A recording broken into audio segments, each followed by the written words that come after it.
To many, Leavesden Country Park may just be like any other of its kind in Hertfordshire, but this site was for 127 years home to Leavesden Asylum, a mental hospital that would house thousands of people over the decades. Though many elements of the hospital have been removed, some still remain. We were guided around these places by Leavesden Hospital History Association volunteer Emma Frost. Several elements do remain, including the old admin building, the recreation hall, some houses, and the entrance to the underpass beneath College Road, now filled in. Emma also showed us some of the site's artefacts and told us several of the hospital's most interesting stories.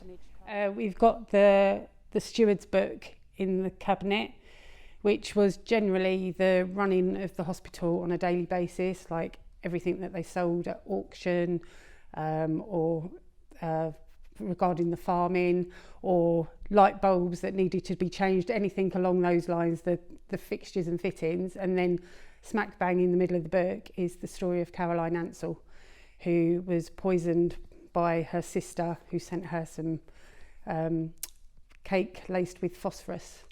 And her sister Mary was the last woman in Hertfordshire to be hanged.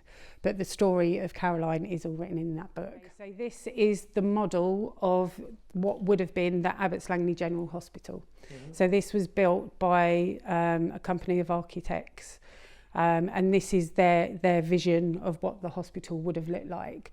Unfortunately, it didn't go to plan, so they didn't build the hospital in the end. But this model was actually in a doctor's room in Vinehouse Surgery in Abbots Langley Village for many years, and when he retired, the surgery donated it to the association. Okay, so this is actually the second cemetery of Leavesden.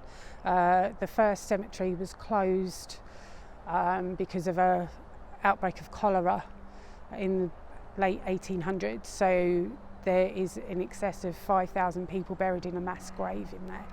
So it's closed off to the public, nobody can go in there now. But so they opened this one up. So it's staff and patients that have been buried here.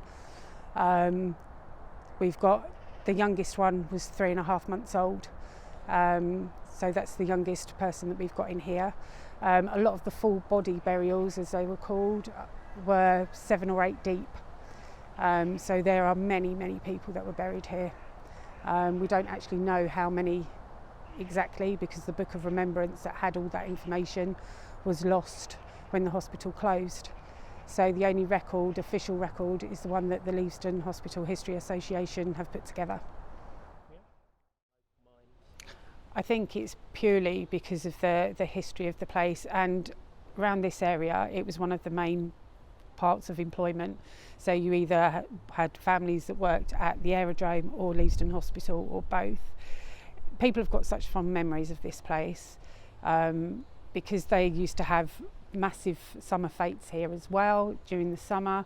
But the general consensus of the area and the people that live here is it was a lovely place. Okay, you get the characters, obviously you do, but it was here to do some good.